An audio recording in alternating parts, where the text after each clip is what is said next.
hindi siya gumagawa ng paraan para makita ka, i-chat ka, makausap ka, hindi ka priority, hindi ka mahalaga. Kasi hindi siya busy sa lahat ng oras, hindi rin siya walang oras sa buong araw.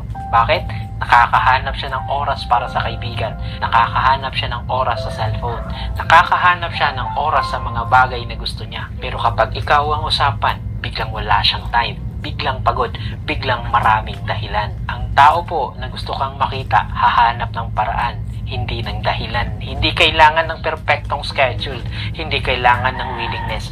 Kapag mahalaga ka, may space ka sa oras niya. So hindi problema ang distansya, hindi problema ang schedule.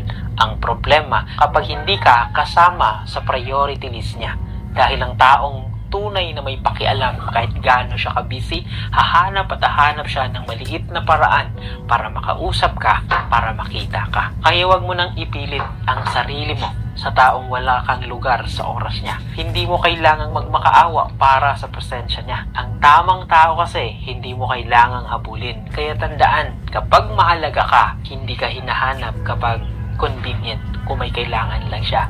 Hinahanap ka kahit na wala siyang kailangan o kahit mahirap na. Kaya kung palaging dahilan ang naririnig mo, puro excuses, huwag ka nang magtanong kung bakit.